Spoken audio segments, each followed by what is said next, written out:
Hi, this is Hand Quilted with Christine. I'm Christine Stewart. Welcome to my channel. So my progress. I had 62 whips last week. Today, I get 60.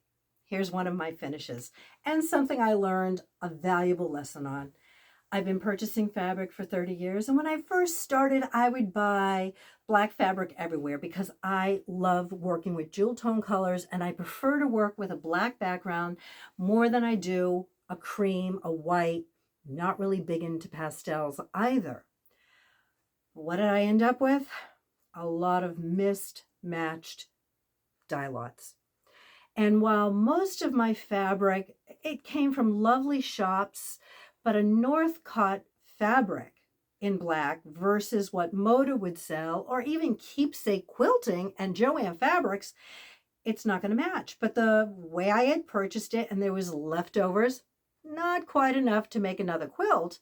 But when you cut them down into 2.5-inch squares, it kind of blends in with the other colors. So it worked out rather well.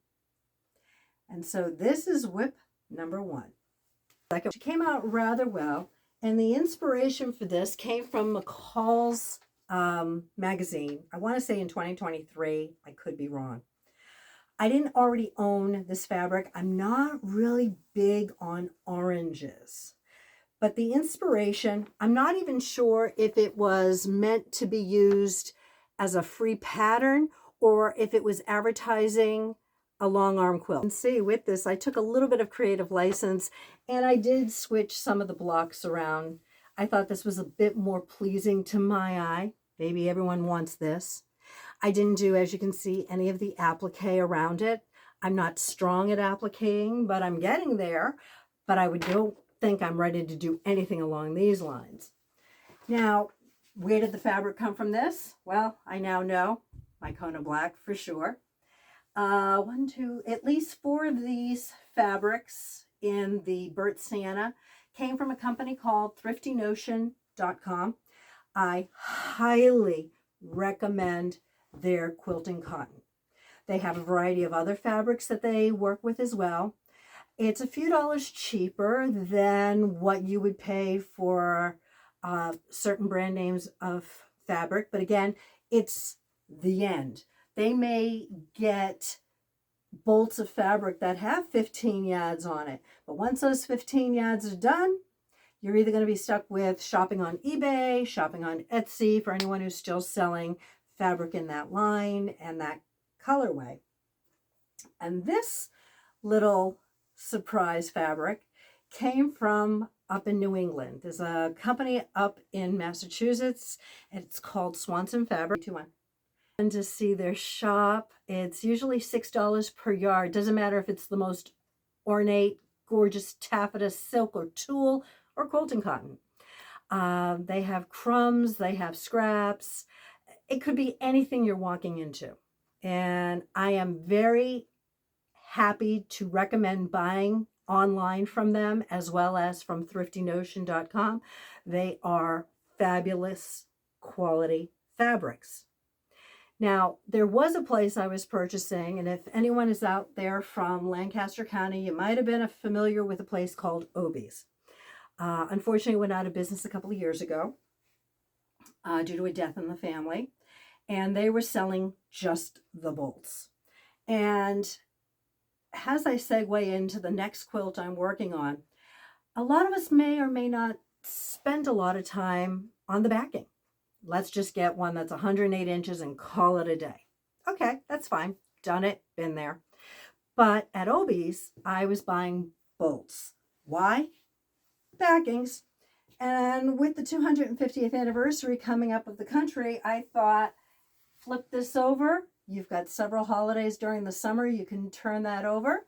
And then you're back to your fall and your hot chocolate and cozying up with a book under this quilt.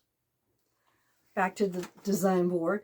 I have sort of an aggressive February planned. There is a quilt that I would like to make for myself, an Americana quilt. And as you can see, I've got the 8 red stars ready to go. And there are 64 more squares that need to be cut out, which I'm doing pretty well with.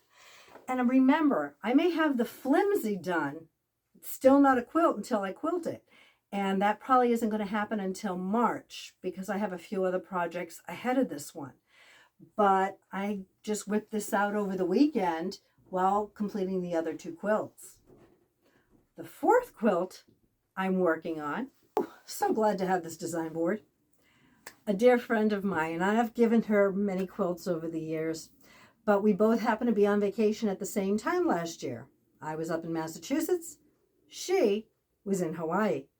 And I was chit-chatting with her about the gift shops she had been going into, and she was admiring the Hawaiian quilts. I do understand that the Hawaiian quilts are primarily appliqued and that design can represent a family crest. I don't know a lot of the history on it. It's not something I studied. And again, I'm not strong at applique. But I did tell her, I said, look, you're on vacation. Instead of buying a tchotchke that you have to dust or that could break, I said, buy fabric. I'll make you a quilt, one for you and one for your daughter. She picked out her quilt at colors and it became a queen size quilt. And my friend asked for this design. Oh my gosh, these blues. I just don't think the camera is going to do them justice. But the after quilt, she wants something a little bit more special. Applique work. So I took time to cut out and fussy cut the turtles in this. And I have been working on appliquing them onto 6-inch black squares. A lot harder than it looks. And time consuming, but she is so worth it. Her family is awesome. We've been friends for over 30 years, and I can't imagine anybody else I would want to learn this for. And so I'm going to cut those up, put them into strips and make the backing, or the after quilt, if you will. And that's also being worked on. I'd like to get the quilt stenciled and sandwiched also by the end of February. But Missouri Star. A couple years ago, our beautiful basset hound had passed away. We had had her for 10 years. She was a rescue. And her name was Zoe. And I think every single one of my quilts should probably have a label on it that says, inspected by Zoe instead of inspected by me. And she could not resist being on one of my quilts when I was squaring off or cutting it down. And I swear, that dog almost lost her tail a couple of times because she thought every single one of them was for her. And don't get me wrong, she did have her own, and I'll even show them to you one of these days. But after we had picked up her ashes, my husband and I had errands to do, and I said, look, I'm just too upset. I'm going to stay in the car. You run and go get what you need. And Missouri Star advertised Island Boutiques. And like I said, I love my jewel tone colors. And I didn't know what I was going to do with this fabric, but it was a really great sale. I got the fat quarter, and I also got the Island Boutique charm pack, which, as you can see, I haven't even cracked open yet. I said, that's going to be Zoe's fabric. It gave me such joy on a day when we were both so sad.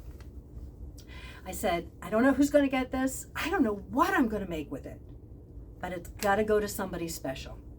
And it didn't come to me until probably early spring, maybe March of last year in 2025. My niece. She's rescued dogs over the years, and she has given them beautiful homes when they've had horrific life. And she is an incredible mom. And she has this tradition with her daughter of every year on the daughter's birthday, they take a picture together. And sometimes even when she was 10 years old, she'd get in her lap like she was still a baby to pose for the picture. So I decided to transfer several pictures onto fabric and turn it into a quilt using the Island Boutiques. I had a lot of fun working on this quilt, and I couldn't think of anyone better. And I got it done just in time to deliver it in person up in Massachusetts last summer, which is, of course, when I hit Swansons Fabrics. Now, I still have quite a bit of fabric left, as you can see, And I'm probably going to continue with the cream background, even though I do prefer my darker colors.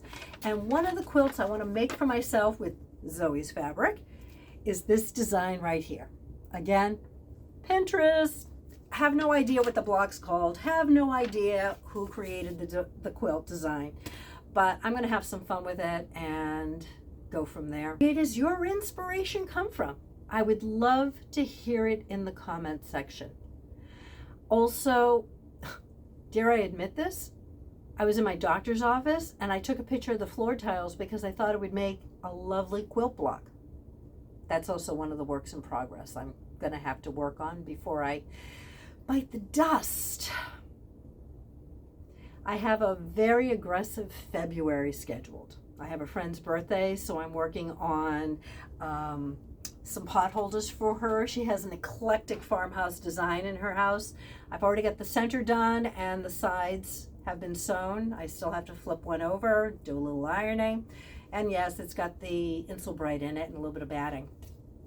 It's probably the only time I'm not hand quilting something is when I am doing the coasters or pot holders. And then of course, I only have 28 days to play with this month. And so I'm going to be piecing my Americana quilt, piecing my Zoe's fabric if I can get to it, and working on my friend Diane's quilt to get that to her. And it's been great having her input on the quilt. It's going to be a fabulous setup. If you like the content I'm providing, please hit the thumbs up button. Subscribe so you don't miss one of my videos. And please share the video with one of your friends. I would love to get the word out. And it's just my video journey with quilting. I'm not trying to sell anything. I'm having some fun and hopefully adding to your day as well. Have a great day. I hope you get to play with your fabric. Take care.